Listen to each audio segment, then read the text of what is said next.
Vous venez de terminer une formation.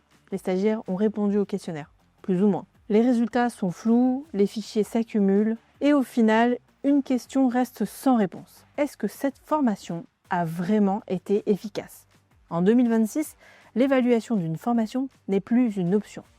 C'est un levier de pilotage et de gage de crédibilité, un passage obligé pour les financeurs. Dans cette vidéo, je vous propose un guide complet et concret pour comprendre comment évaluer efficacement vos formations, quels outils utiliser et surtout comment exploiter réellement les résultats.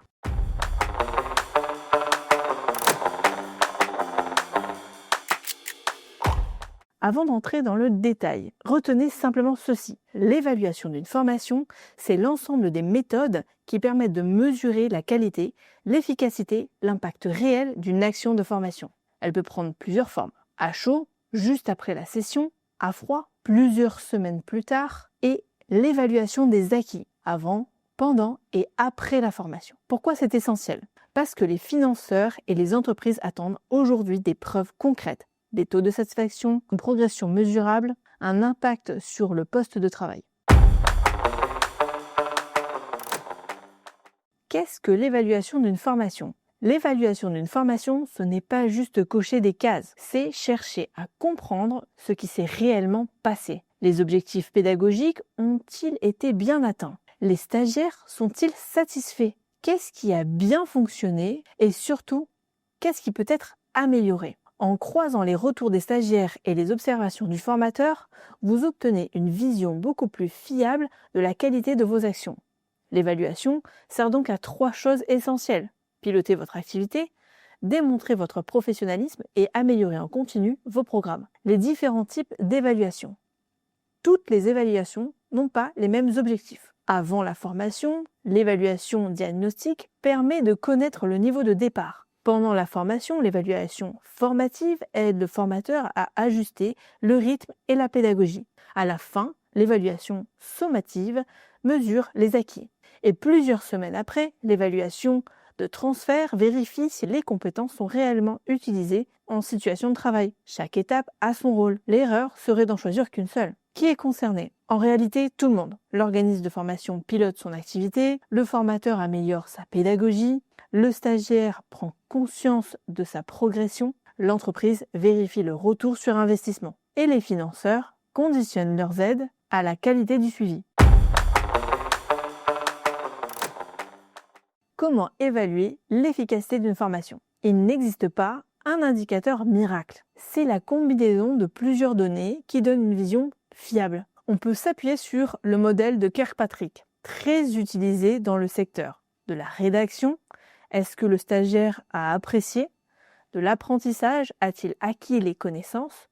Le comportement, les a-t-il appliqués? Et le résultat, quel impact pour l'entreprise? L'évaluation à chaud vs à froid. L'évaluation à chaud capte le ressenti immédiat. Elle est spontanée, parfois émotionnelle, mais très révélatrice de l'expérience vécue. L'évaluation à froid, elle, mesure l'impact réel dans le temps. Ce sont 2 approches complémentaires et non concurrentes. Qualité et critères d'une formation. Pour qualifier une formation, on retrouve presque toujours les mêmes fondamentaux. Les objectifs clairs, un formateur compétent, des contenus adaptés, des supports de qualité, de l'interactivité, un suivi des apprenants et une mesure des résultats. Ces critères servent de boussole pour progresser durablement. Que faire des résultats? Collecter des données sans les exploiter ne sert strictement à rien. Analyser les tendances, identifier ce qui revient souvent, partager les conclusions avec vos formateurs, documenter les actions correctives. C'est là que l'évaluation devient un véritable levier stratégique. Pourquoi évaluer une formation? Parce que les financeurs ne se contentent plus d'un programme. Ils veulent des preuves, mais au-delà des obligations, l'évaluation vous permet de répondre à des questions très concrètes. Le rythme était-il adapté? Les exercices ont-ils été utiles? Les compétences ont-elles été réellement acquises? Et surtout, elles vous permettent de valoriser vos résultats, de rassurer vos clients et de vous différencier sur un marché de plus en plus exigeant. Les méthodes d'évaluation.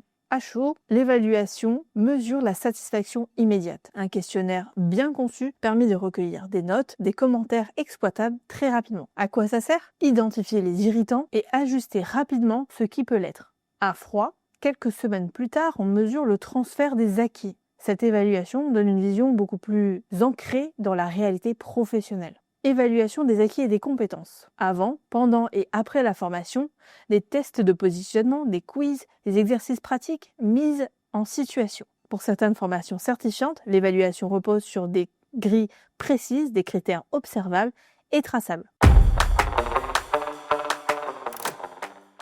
Le questionnaire reste l'outil le plus utilisé à condition qu'il soit bien conçu. Des questions claires, des échelles cohérentes, quelques observations et questions ouvertes.